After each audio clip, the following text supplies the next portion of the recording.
Baik, bismillahirrahmanirrahim. Assalamualaikum warahmatullahi wabarakatuh. Perkenalkan, kami mahasiswa Politekes Kemenkes Makassar, Prodi Diploma 4, Sarjana Terapan Gizi dan Dietetik. Ingin menyampaikan beberapa hal yang terkait khususnya tentang ibu hamil. Nah, sebelum melangkah lebih jauh, izinkan kami memperkenalkan diri terlebih dahulu. Perkenalkan, nama saya Widya Stuti, saya selaku moderator untuk memandu acaranya kita pada hari ini. Adapun 3 rekannya saya, yang pertama ada Intan Hamida Amru, ada Sri Wulandari, dan Siti Nur Aisyah Muhlis. Nah, adapun tujuannya kami melakukan penyuluhan pada hari ini, yaitu setelah audiens mendengarkan penjelasan dari rekannya saya kurang lebih 5-10 menit, diharapkan audiens untuk memahami penjelasan lebih lanjut tentang gizi seimbang untuk ibu hamil.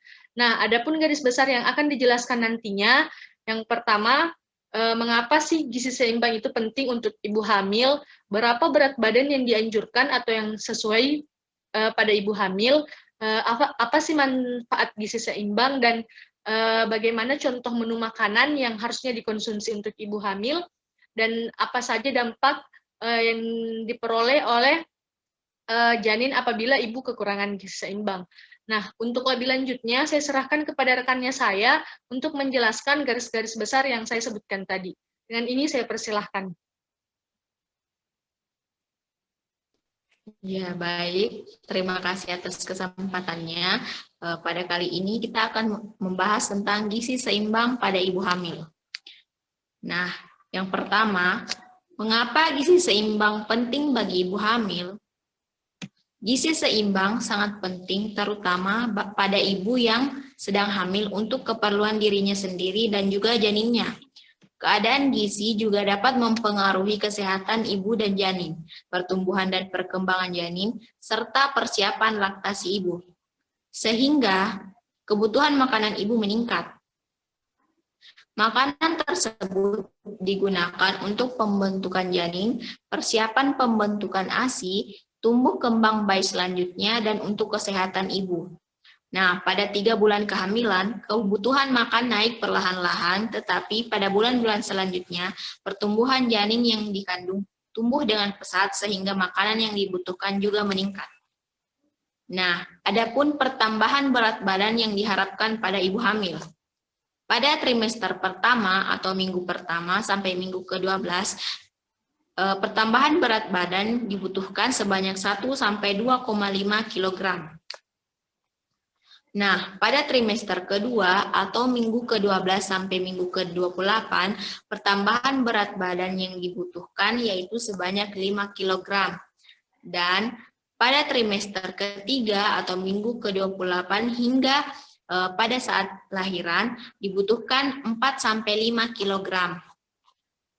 Nah, trimester pertama sangat penting karena saat itu terjadi pertumbuhan dan pembentukan syaraf, jantung, dan organ-organ reproduksi janin. Nah, pada yang sama pula, kemungkinan nafsu makan ibu berkurang karena mual-mual dan muntah.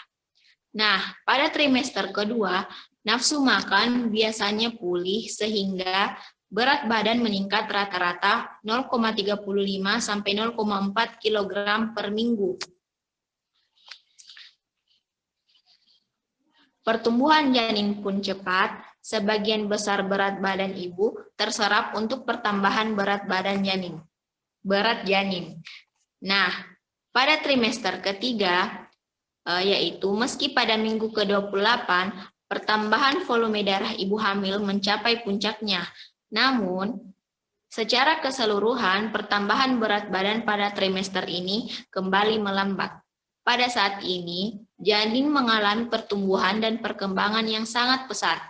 Umumnya, nafsu makan ibu sering lapar, namun jangan makan yang berlebihan sehingga berat badan tidak terlalu naik terlalu banyak. Nah, selanjutnya yaitu kemana larinya berat badan pada saat ibu hamil. Yang pertama, tentunya berat badan pada saat ibu hamil akan berpengaruh pada berat janin sebanyak 2,5 sampai 3,5 kg. Yang kedua, pada plasenta yaitu kurang lebih 0,5 kg, pada cairan ketuban 0,5 sampai 1 kg, pada darah kurang lebih 2 kg, pada cairan tubuh kurang lebih 1,5 kg, pada rahim 0,5 sampai 1 kg, pada payudara kurang lebih 0,5 kg, dan pada cadangan lemak kurang lebih 3,5 kg. Nah, pada saat hamil, berapa berat badan ibu yang harus naik? Jika sebelum hamil berat badan ibu kurang atau sebaliknya kegemukan, sebaiknya sesuaikan dulu dengan berat badan normal sesuai klasifikasi berat badan. Ini karena berat badan sebelum hamil mempengaruhi seberapa banyak kenaikan berat badan yang dianjurkan selama hamil. Selanjutnya yaitu kebutuhan zat gizi selama kehamilan. Yang pertama yaitu karbohidrat.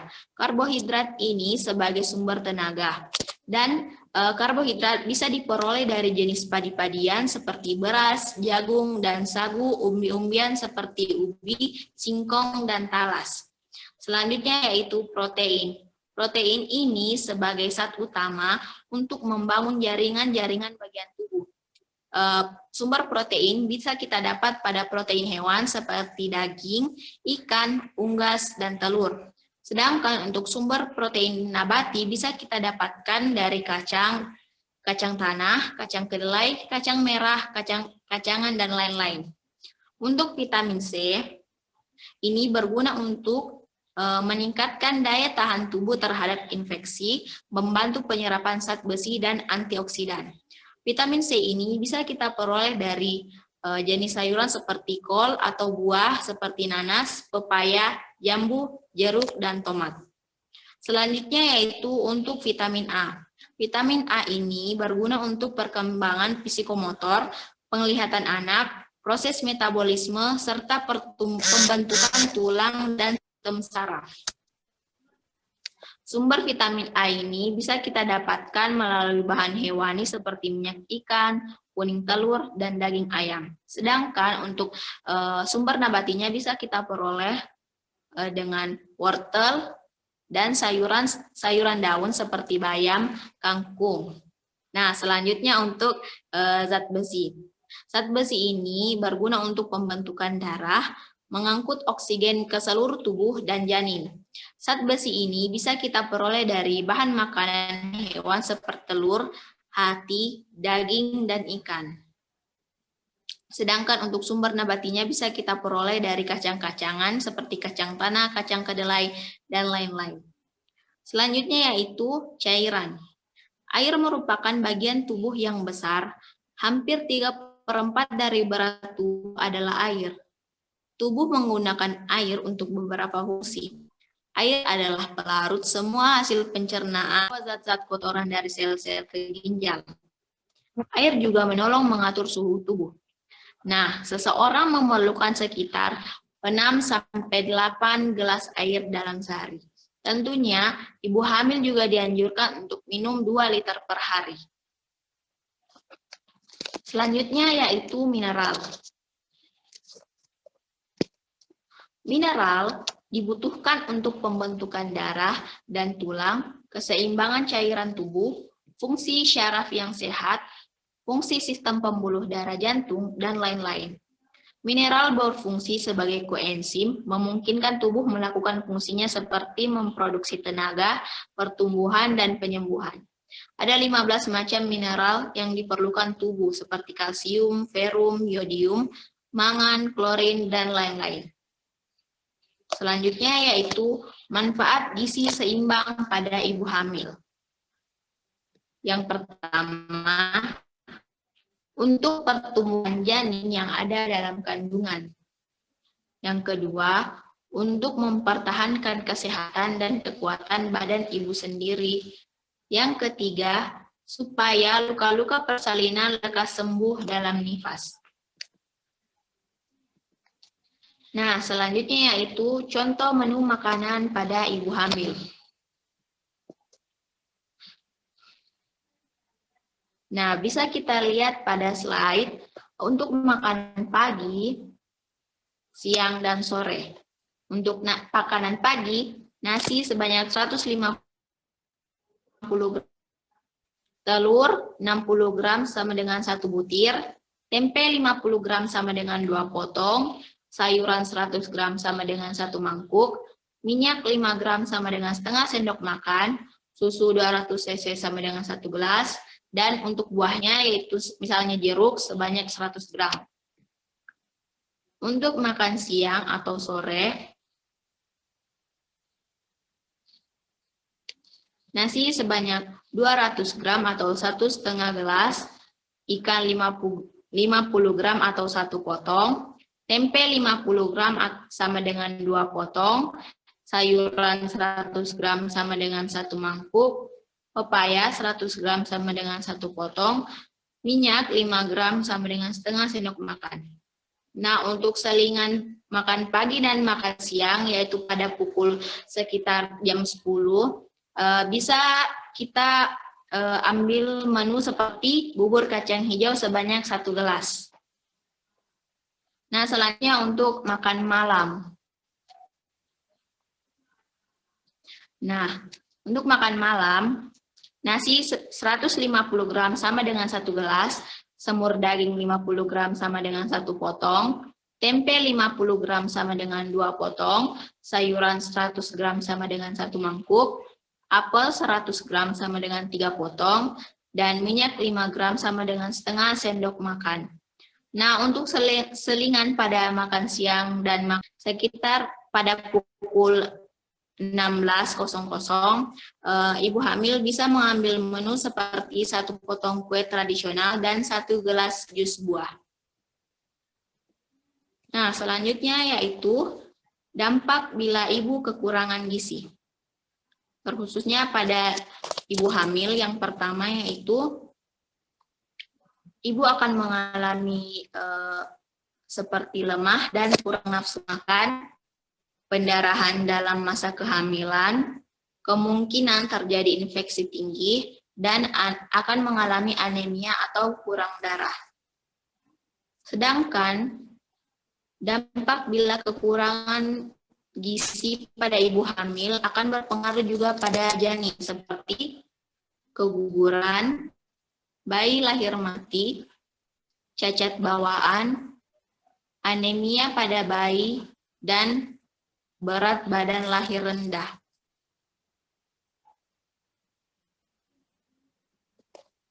Mungkin itu penyampaian kami pada kali ini. Saya kembalikan ke moderator.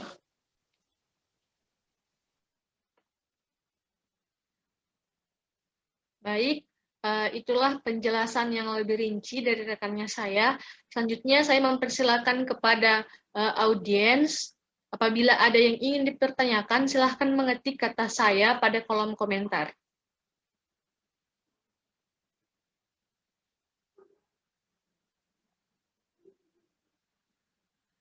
Baik, saya persilahkan kepada Sri Wulandari untuk mengajukan pertanyaannya. Silahkan mikrofonnya diaktifkan. Ya, terima kasih atas kesempatannya.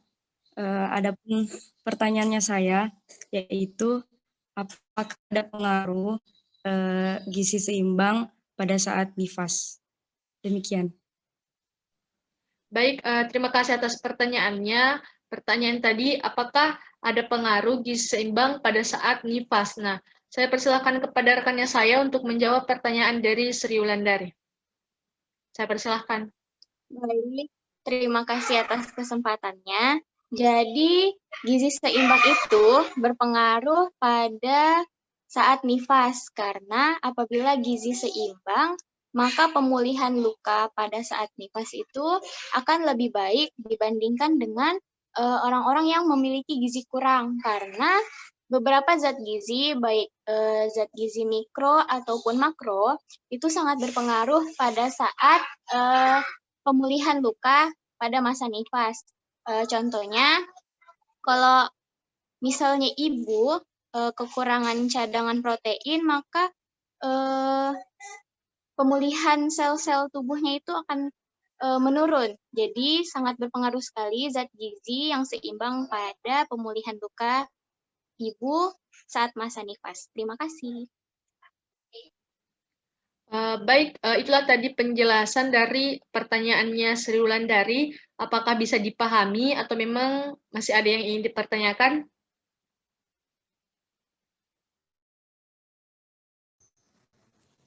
Baik, saya rasa cukup. Terima kasih. Baik, terima kasih kembali. Nah, untuk pertanyaan selanjutnya ada dari Ilmawani Idrus. Silahkan mengaktifkan mikrofonnya. Saya persilakan. Baik, terima kasih atas kesempatannya. Jadi adapun pertanyaan saya yaitu, apakah makanan pedas berpengaruh pada janin? Baik, terima kasih atas pertanyaannya. Pertanyaan tadi, apakah makanan pedas berpengaruh pada janin? Baik, selanjutnya saya persilakan kepada rekannya saya untuk menjawab pertanyaan dari Ilmawani Idrus.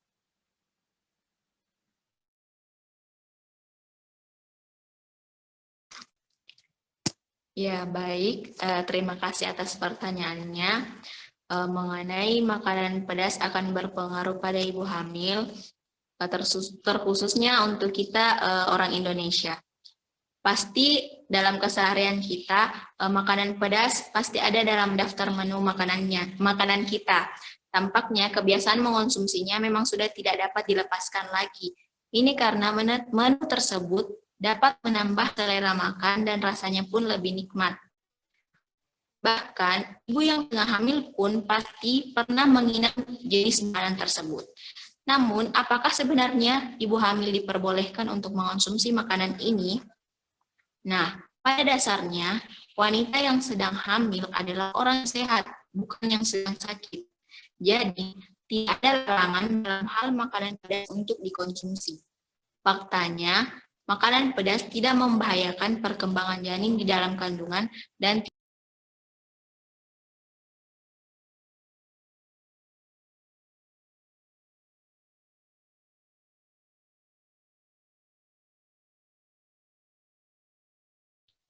mungkin itu jawaban dari saya kembalikan ke moderator.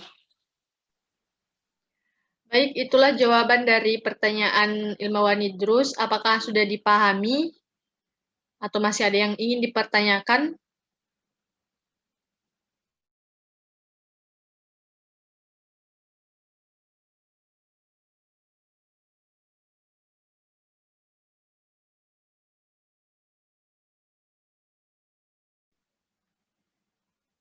Baik, saya rasa sudah dimengerti ya.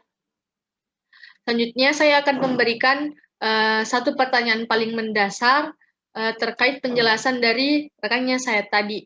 Dan yang bisa menjawab pertanyaannya saya, silahkan langsung mengaktifkan mikrofonnya. Baik, pertanyaan saya yaitu apa sajakah menu yang harus dikonsumsi ibu hamil agar agar terhindar dampak-dampak yang ditakuti oleh ibu hamil.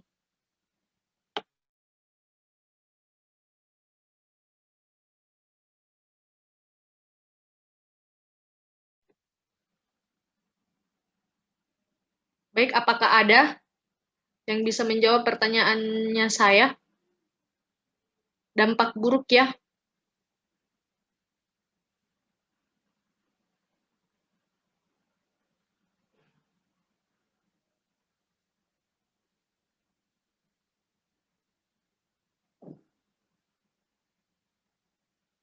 Cek apakah suara saya bisa terdengar.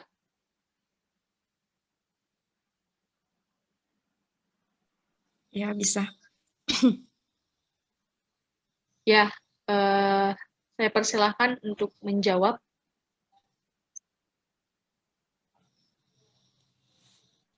Iya, tadi terima kasih atas kesempatannya kembali.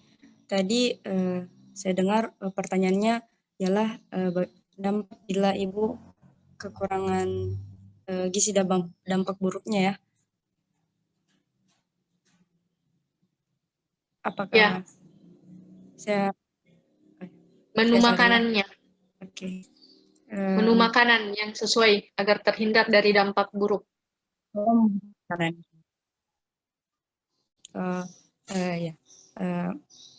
Adapun yang saya pahami dari penjelasan teman-teman tadi bahwa contoh makanan ibu hamil itu ada 3 menu makan, terdiri dari makan pagi, siang, dan malam. Adapun makan pagi ialah nasi, telur, tempe, sayuran, minyak, susu, dan jeruk. Dimakan siang ada nasi, ikan, tempe, sayuran, pepaya, dan minyak. Di antara makan pagi dan makan siang itu ada selingan di pukul 10 pagi, yaitu bubur kacang hijau 1 gelas. Lalu selingan lagi di sebelum makan malam, yaitu 1 potong kue tradisional dan 1 gelas jus buah. Selanjutnya makan malamnya ada nasi, semur daging, tempe, sayuran, apel, minyak. Saya rasa demikian. Ya, baik, terima kasih atas jawabannya, Sri Wulandari. Saya rasa tujuannya kita pada penyuluhan hari ini bisa tercapai ya, di mana audiens sudah memahami materi-materi yang disampaikan oleh rekannya saya. Nah, adapun kesimpulan pada penyuluhan pada hari ini, yang bisa saya simpulkan yaitu kebutuhan zat gizi selama kehamilan, intinya ada karbohidrat, protein, vitamin C, vitamin A, zat besi, cairan, dan mineral. Nah, adapun manfaatnya untuk pertumbuhan janin yang ada dalam kandungan dan untuk mempertahankan kesehatan dan kekuatan ibu itu sendiri. Nah, adapun dampak jika ibu kekurangan gizi, pengaruhnya terhadap janin diantaranya ada bayi lahir mati, ada keguguran, cacat, dan lain sebagainya. Nah, selanjutnya, untuk mengakhiri penyuluhan pada hari ini, saya mengucapkan terima kasih kepada teman-teman yang telah join di penyuluhannya kita pada hari ini. Terima kasih juga rekan-rekannya saya sudah menyalurkan ilmunya, berbagi ilmunya tentang gizi seimbang untuk ibu hamil. Semoga penyuluhan kita pada hari ini bisa bermanfaat dan bisa bernilai ibadah. Amin ya rabbal alamin. Baik, adapun kalimat motivasinya saya kepada ibu hamil di luar sana untuk menutup penyuluhannya kita, yaitu bersyukurlah, perbanyaklah bersyukur, karena kamu adalah wanita yang Allah pilih untuk menjaga amanah ini. Baik, mungkin hanya itu yang bisa saya ucapkan. Apabila ada kesalahan kata mohon dimaafkan, kurang dan lebihnya mohon dimaafkan. Sekali lagi terima kasih. Assalamualaikum warahmatullahi wabarakatuh dan selamat siang.